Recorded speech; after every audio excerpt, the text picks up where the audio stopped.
세 번째 이슈로 한번 이야기를 해보도록 하겠습니다. 여러분 보시면서요, 구독과 좋아요 알림 꼭 부탁드리도록 하겠습니다. 윤석열 전 대통령이 오늘 처음에 이 소식은 전한길 뉴스가 제일 먼저 특종을 단독으로 그래요? 나왔어요. 네. 그러다가 이제 이 페이스북에 글을 올렸습니다. 아마 전한길 뉴스에 미리 내용을 알려준 것 같습니다. 했는데 자, 페이스북에 이제 저는 글을 올렸습니다. 참 저는 이 글을 읽으면서 가슴이 참 무너지는 듯한 느낌이 들었는데, 도대체 지금 이 보수의 어려움, 이 상황들을 누구 때문에 만들었는지를 아직까지 본인은 이해를 못하시고 있는 거 아닌가라는 그런 생각을 지울 수가 없습니다. 참 이 국민의 대통령 후보 경선을 격렬한 논쟁과 진통이 있었지만 여전히 건강함을 보여주었다라고 하는 것과 함께 김문수 후보가 최종 후보로 선출된 이 순간 저는 경쟁을 펼쳤던 모든 후보들의 진심으로 깊은 경의를 표한다. 또 한덕수 전 총리의 출마 선언 했던 쭉 이야기를 하는데, 그리고 다른 후보를 지지하셨던 모든 국민 여러분께 호소드립니다. 이제는 마음을 모아주세요. 김문수 후보를 지지하셨던 분들을 또한 이 과정에 겸허히 품고 서로의 손을 맞잡아야 합니다라고 했는데, 좀 말이 좀 맞다고 보세요? 김문수 후보를 지지하셨던 분들은 또한 이 과정에서 겸허히 품고 서로의 손을 맞잡아야 된다. 근데 저게 일부에서는 그런 의문도 제기하더라고요. 저게 한덕수 될 줄 알고, 네.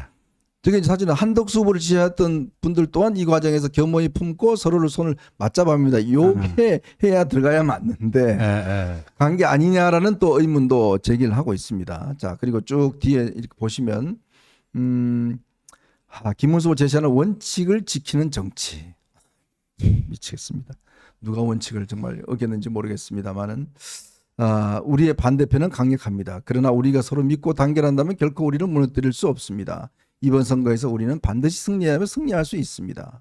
그런데 제가 이 댓글을 쭉 보니까요, 어떤 분들은 100만 표 날아갔다, 제발 좀 입 다물고 계세요, 뭐 이런 이야기가 쭉 달렸더라고요. 그러니까요. 왜 이 순간에 이걸 또 등판을 했을까요? 그게 왜 저기 했냐면요. 이 한덕수가 자기 작품이 아니다. 이거를 저런 식으로 김문수 지지선언, 김문수로 마음 모아달라, 이 메시지를 내가지고 빠져나가려고 그러는 거예요. 네. 저 알리바이 만들기예요. 한덕수 그거 내 작품 아니야. 우리 마누라하고 나하고 뒤에서 배우 조정한 거 아니야. 네. 그 얘기예요. 저게 저는. 그래갖고 이게 공개 메시지가 나온 거라고 봐요. 저 이제 김문수로 마음을 모아달라. 우리 내부에 뭐 이런 거 중요한 게 아니니까 다 뭐 이게 합쳐갖고 하여간 으쌰으쌰 해보자. 그거 아닙니까? 네. 그러니까 어제, 그리고 이 참 어제 저 당원 투표로 당원 혁명으로 이제 좌절이 됐지만 사죄해야 될 사람 아닙니까? 네. 맞아요. 예. 윤건희가 한덕수 배후에 있었다는 거 이제 친윤들도 다 알아요. 이제 또 그걸 또 저 김무성 전 대표한테 또 책임을 돌리더라고요, 그쪽에서. 이번에 김무성하고 저 권건희 했다라고 또 돌리더라고요. 그렇죠. 그러니까 이게 지금 화살이 자기들 윤건희 쪽으로 올 것 같거든요. 어제 당원 투표혁명으로 이렇게 한덕수가 좌절이 되고 뭐 하니까 이제 그게 올 것 같아. 역공이 심하게 올 것 같아. 세게 올 것 같으니까 저런 식으로 선수 치면서 빠져나가려고 하는 거죠. 근데 그런 의도였다고 하면은 너무나 이 글은 의도에 실패한 글입니다. 네. 혹시 화면 다시 한번 보여주시겠어요? 네. 보면은 아까 이제 그 논란이 됐던, 그리고 다른 후보를 지지하셨던 모든 국민 여러분께 호소드립니다. 네. 김문수 후보를 지지하셨던 분들 또한 이 과정을 겸허히 품고 서로의 손을 맞잡아야 합니다라고 하는 이 부분. 네. 이게 이제 김문수를 지지한 사람들은 땡큐인데 왜 겸허히 그러니까요. 이게 사실 이런 글은요, 한덕수 후보의 선대 본부장이 쓸 법한 글이에요. 네네. 그렇죠? 그런데 사실 저 부분을 인터넷에서 많이 얘기를 하던데 저 부분만 문제가 되는 게 아닙니다. 네. 위로 좀 올려주시겠어요? 보면은 이번 국민의힘 대통령 후보 경선은으로 시작한 단락이 있어요. 네. 지금 화면에 나오네요. 자, 이번 국민의힘 대통령 후보 경선은 격렬한 논쟁과 진통이 있었지만 여전히 건강함을 보여주었습니다. 이렇게 쓰셨는데요. 건강함을 보여줬어요? 자, 경선이 언제 끝났습니까?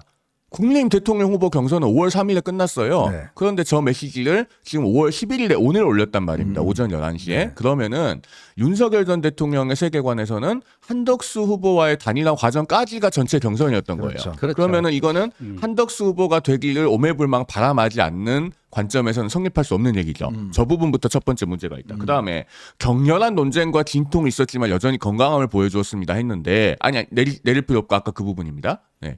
격렬한 논쟁과 진통이 있었다. 이게 어제 사실 당내 쿠데타라고까지 표현된 일인데 격렬한 논쟁과 진통 정도로 넘어갈 일인가요? 그러니까 이거는요. 이걸 별일 아닌 것처럼 취급하는 것 자체가 어제 있었던 그 일련의 후보 교체 시도를 어떤 관점에서 보고 있었는지가 적나라하게 드러나는 거예요. 그리고 그 밑에 보면요. 김문수 후보가 최종 후보로 선출된 이 순간 이렇게 돼 있죠. 네. 사실 김문수 후보는 5월 3일에 후보로 선출됐어요. 그렇죠. 그런데 어제 그 당원 투표에서 부결되고 나서야 최종 후보로 선출된 것처럼 표현하잖아요. 그러니까 결국에는 윤 전 대통령이 한덕수 전 총리의 뒤에서 있었는지 없었는지 또 어떤 관점에서 보고 있었는지 이런 것들을 적나라하게 드러내는 글로 해석될 수밖에 없는 겁니다. 사실은 이 메시지가 나오려면 5월 3일에 나왔어요. 그렇죠. 3일날 나왔는데 결국은 어제 나온 걸 보면 네. 한덕수 이 단일화까지도 다 포함해서 본인이 생각하고 있었고 한덕수가 될 줄 알고 될줄 아까 제가 알고. 먼저 네. 봤지만 될 줄 알고 썼다가 이제 앞에 거는 바꿨는데 네. 뒤에 거는 못 바꿨다. 뭐 이렇게 지금 저는 해석이 돼요. 글쎄요. 예. 그러니까요. 근데 이제 이게 저는요. 이게 이제 어떤 임팩트가 있느냐. 한마디로 김문수 너 엿먹어라. 윤통이 나서는 순간 김문수 투표율 지지율 다 떨어집니다. 예. 마이너스의 손이잖아요 지금. 예, 똥손이에요. 마이너스. 윤건이는 항상 똥손이었어요. 건들면 다 망해요. 건들면 다 망해요. 아, 윤건이의 그 정치계는 다 똥손이에요. 똥손. 예. 이래가지고 이 김문수한테 도움이 돼요? 예. 자, 일체 도움이 안 되는 거를 저렇게 또 메시지를 내서 참 많은 그 보면 뭐 참 그 이 국민들이 역시 다 아시더라고요. 이게 지금 이 순간에 윤석열 전 대통령이 나타나는 순간 결국은 이게 지지율도 떨어질 수밖에 없고 표가 안 올 수밖에 없다라는 사실들을 누구나 다 아는데 본인은 전혀 다르게 생각하고 있는 것 같습니다. 아니 이재명이 6.3 조기 대선의 시대 정신은 내란 종식이라고 하잖아요. 그리고 그러려면은 한덕수가 되면 윤석열 아바타 이렇게 해갖고 그거 하려고 했는데 이제 본인까지 등장해 버리잖아요.